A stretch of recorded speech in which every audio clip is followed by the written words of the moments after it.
பசுபதீஸ்வரர் கோயிலுங்க. நம்ம இங்கே தான் வந்திருக்கோம். அருமையான கோயில், கரூர் கல்யாண பசுபதீஸ்வரர் கோயில்.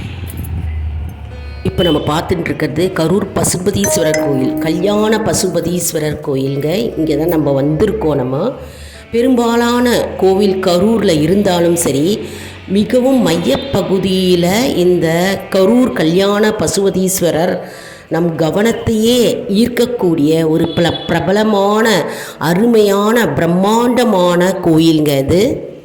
அதாவது கொங்கு பகுதியில் உள்ள 7 படை வீடுகளில் சிவபெருமானின் அம்சமான ஒரு பகுதி தான் இந்த கரூர் கல்யாண பசுபதீஸ்வரர் கோயிலாகும்.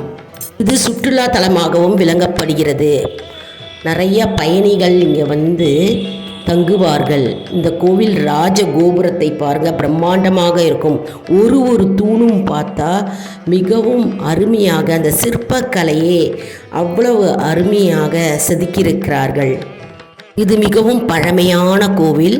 இது புராண காலங்களில் இருக்கும் கோவில் மற்றும் இதனுடைய சிற்பக்கலைக்கும் இது சிறப்பான கோயிலாக விளங்குகிறது. சரி, நம்ம இப்போ கரூரில் உள்ள இந்த கல்யாண பசுபதீஸ்வரர் கோவில் வரலாறை பற்றி பார்க்கலாம். அதாவது படைப்பின் தொழிலான பிரம்மா வந்து உயிர்களை படைத்தார் இல்லையா? அவர் மிகவும் கர்வத்துடன் இருந்தாராம். மிகவும் கர்வத்துடன் கொண்டு அவர் நாம் படைத்தால்தான் பிறகு அப்புறம்தான் காக்கும் மற்றும் அழிக்கும் தொழிலே இயங்கும் என்று மிகவும் கர்வமும் ஆணவத்துடன் இருந்தாராம். அந்த ஆணவத்தையும் கர்வத்தையும் அடக்குவதற்காக சிவபெருமான் ஒரு திருவிளையாடலை நடத்தினாராம். காமதேனு என்கின்ற தெய்வீக பசுவை வஞ்சி வனத்தில், அதாவது முற்காலத்தில் அது கரூர் மாவட்டத்தில் வஞ்சி என்கின்ற ஊரில் அடர்ந்த காட்டு பகுதியில் சிவலிங்கத்தை தேடி பாலை சுரக்க வேண்டும் என்று காமதேனுவிடம் கேட்டாராம். அதன்படி காமதேனு என்கின்ற தெய்வீக பசு என்ன செய்ததாம், அந்த வஞ்சி அடர்ந்த காடை தேடி கண்டுபிடித்து ஒரு புற்றுக்குள் சிவலிங்கம் இருந்ததாம். அந்த சிவலிங்கத்தின் மீது பாலை சுரக்க ஆரம்பித்ததாம். பால் சுரக்கும் பொழுது தவறுதலான அவருடைய கால்கள் வந்து லிங்கத்தின் மீது பட்டதாம். லிங்கத்தின் மீது பட்டவுடன் சிவபெருமான், அதாவது லிங்கத்தின் மீதிலிருந்து ஒரு ரத்தம் சொரிந்ததாம். பின்பு சிவபெருமான் தோன்றி அவர் காமதேனுக்கு படைக்கும் தொழிலை கொடுத்தாராம். அதன் பிறகு காமதேனு வந்து மன்னிப்பு கேட்டாராம். மன்னிப்பு கேட்டவுடன் சிவபெருமான் காமதேனுவின் பக்தியால் மிகவும் பாராட்டி அவருக்கு படைப்பின் தொழிலை கொடுத்து மற்றும் பசுபதீஸ்வரராக இங்கு அவர் இருக்க வேண்டும் என்று கட்டளையிட்டாராம். பின்னர் காமதேனு தன்னுடைய வேலையை அழகாக முடித்த பிறகு அவருக்கு இந்திரனுடன் சேர்ந்து மேலோகத்தில் அனுப்பி வைத்தாராம். பின்னர் பிரம்மாக்கே படைக்கும் தொழிலை கொடுத்து விட்டார் என்று புராணங்கள் கூறுகிறது. இந்த கோவிலில் இருக்கும் லிங்கம் வந்து சுயம்பு மூர்த்தியாக உள்ளார். இன்றும் நாம் வந்து பசுபதீஸ்வரர் கோயிலில் வந்து அவருடைய லிங்கத்தின் மீது காமதேனுவின் கால் தடங்களை நாம் காணலாம். அதாவது 18 சித்தர்களின் கரூரார் என்கின்ற சித்தருக்கு தனி சன்னதி உண்டு. இன்றைக்கும் கரூரார் சித்தர் வந்து அந்த பசுபதீஸ்வரர் கோவிலில் பிரார்த்தனை செய்ததாக புராணங்கள் கூறுகிறது. இந்த பசுபதீஸ்வரர் கோவிலில் 2 கோபுரங்கள் உள்ளது. முன்புறத்தில் ராஜகோபுரம் உள்ளது. இருப்பினும் 100 தூண் மண்டபம் உள்ளது. இந்த கோவிலில் பார்த்தோம்னா சேர மற்றும் சோழ பேரரசுகளின் கல்வெட்டுகள் இருக்கின்றது. பலிபீடம் உள்ளது, கற்பகிரகம் மற்றும் நந்தி உள்ளது. மேல்கூரையை பார்த்தோம்னா பறந்து விரிந்த புராண கதை போன்றவற்றை வரைந்திருக்கிறார்கள். அழகான சிற்பக்கலையுடன் அந்த காட்சி தெரிகிறது. இந்த கோவிலில் வஞ்சி மரமும் தடாக தீர்த்தமும் உள்ளது. அதாவது மண்டபத்திலிருந்து சன்னதிக்கு போனா ஒரு நிலத்தடி பாதை உள்ளது. கோவிலில் பார்த்தோம்னா ஒவ்வொரு மூலையிலும் சரி, ஒவ்வொரு மண்டபத்திலும் சரி அழகாக செதுக்கப்பட்டிருக்கிறது. கட்டிடக்கலை அவ்வளவு அற்புதமாகவும் அழகாகவும் செதுக்கப்பட்டிருக்கிறது. அது கோவிலுக்குள்ளே போன உடனேயே நம்ம பழங்காலத்து கதை மற்றும் வரலாறை நாம் உணர முடியும். கதைகள் எல்லாம் அழகாக சிற்பக்கலையுடன் சிற்ப நயத்துடன் அழகாக வரையப்பட்டிருக்கிறது.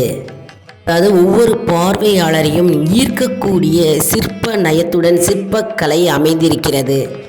இந்த கோவிலுக்கு நிறைய பக்தர்கள் வந்து கொண்டிருக்கிறார்கள்ங்க. மற்றும் இந்த கோவிலில் பார்த்தோம்னா நம்ம நெய்வேத்தியமாக நம்ம படைக்கலாம், மற்றும் அபிஷேகத்துக்கு பால் தயிர் கொடுக்கலாம், மற்றும் அம்மனுக்கு புடவை சாத்தலாம், மற்றும் நம்ம வேட்டியும் நம்ம பசுபதீஸ்வரருக்கு வாங்கி கொடுக்கலாம். கோவிலில் நம்ம பூஜைகள் மற்றும் அர்ச்சனைகள் எல்லாம் நம்ம நேர்த்திக்கடனாக செய்யலாம். இந்த கோவிலில் பார்த்தோம்னா பங்குனி மாதத்தில் 3 நாட்கள் அதில் சூரியனின் கதிர்கள் லிங்கத்தின் மீது விழுவதாக கூறப்படுகிறது. அதாவது காமதேனு அந்த கோவிலில் வழிபட்டதால், சிவனை வழிபட்டதால் அவருக்கு பசுபதீஸ்வரர் என்றும் ஆநிலை அப்பர் என்றும் பெயர் வந்தது. அதாவது இந்த கோயிலில் கல்யாண பசுபதீஸ்வரர் சுயம்பு மூர்த்தியாக உள்ளார். காமதேனு வழிபட்டதால் அவருக்கு ஆநிலை அப்பர் என்றும் பெயர். கோயிலில் நுழையும் போது கருங்கல்லால் கூடிய கொடிமரம் உள்ளது. அந்த கொடிமரத்தில் பார்த்தோம்னா சோழ நாயனாரின் சிற்பமும் உள்ளது. மற்றும் வலது பக்கத்தில் பார்த்தோம்னா காமதேனு, அதாவது பசு லிங்கத்தை நாவால் வருடுவது போலவும், மற்றும் பசுவின் மடியில் பால் சுருக்கும் மடியின் கீழ் சிவலிங்கம் இருக்கும் காட்சி அழகாக செதுக்கப்பட்டுள்ளது. அதாவது மாசி மாதத்தில் 14, 15, 16ஆம் தேதியில் சுவாமி மீது சூரிய கதிர்கள் நேரடியாக ஒளி வீசுகிறது என்று கூறப்படுகிறது. இந்த கோவிலில் முருகப்பெருமான் 6 முகங்களுடன் 12 திருக்கரங்களுடன் காட்சி அளிக்கிறார். மிகவும் அற்புதமான அருமையான காட்சிங்க, அற்புதமான தரிசனம்.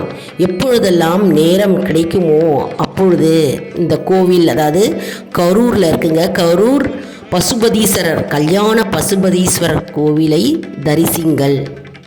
பிரம்மா காமதேனு இங்குள்ள சிவலிங்கத்தை வழிபட்டுள்ளார்கள். சோழர்கள் 5 நகரத்தை அரசாளும் பொழுது இந்த நகரமும் ஒன்றாகும். இந்த கோவில் முகவரி என்னவென்றால் அருள்மிகு பசுபதீஸ்வரர் கோவில், கரூர் மாவட்டம், கரூர்.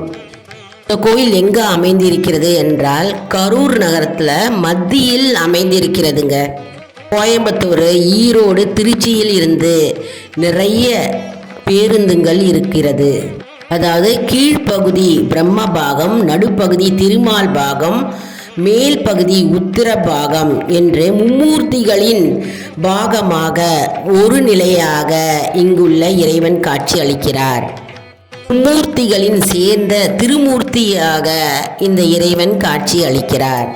திருமண வரம், குழந்தை பேறு அருளும் கல்யாண பசுபதீஸ்வரர் கோவிலாகும்.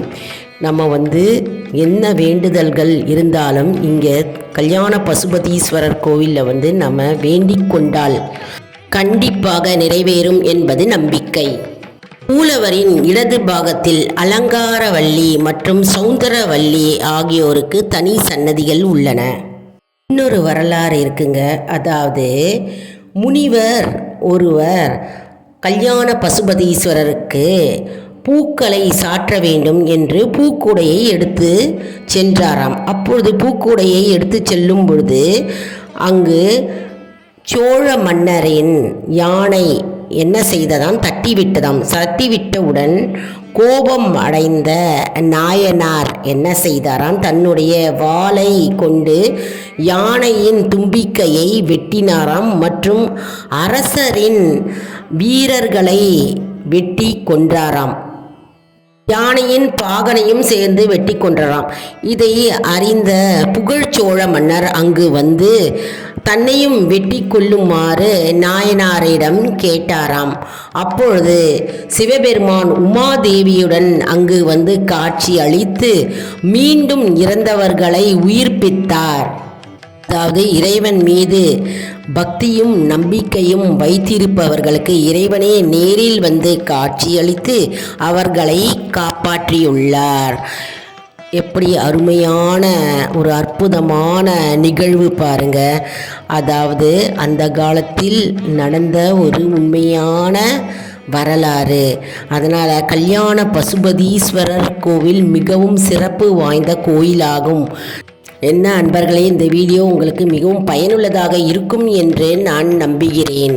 இந்த வீடியோவுக்கு ஒரு லைக் கொடுங்க. இதை மற்றவர்களுக்கும் ஷேர் செய்யுங்கள், அவர்களும் பயனடையட்டும். மேலும் நம்முடைய சேனலை மறக்காமல் சப்ஸ்கிரைப் செய்து கொள்ளுங்கள் மற்றும் பக்கத்தில் உள்ள பெல் பட்டனை ப்ரெஸ் செய்யுங்கள் மற்றும் ஆல் என்கின்ற ஆப்ஷனையும் ப்ரெஸ் செய்யுங்கள். அப்போ தான் நான் போடுற வீடியோஸ் எல்லாம் உங்களுக்கு உடனுக்குடன் நோட்டிஃபிகேஷனில் தெரிய வரும். மேலும் ஆல் இன் ஒன் ஜோன் அன்பர்களுக்கு ஒரு அன்பான வேண்டுகோள். நம்முடைய கம்யூனிட்டி போஸ்டில் கேள்வி பதில் நேரம் வருங்க.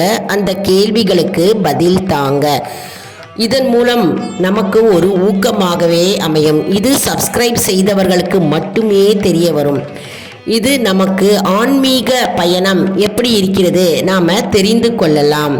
எப்பெல்லாம் உங்களுக்கு நேரம் கிடைக்கிறதோ குடும்பத்துடன் கோவிலுக்கு சென்று வாருங்கள்.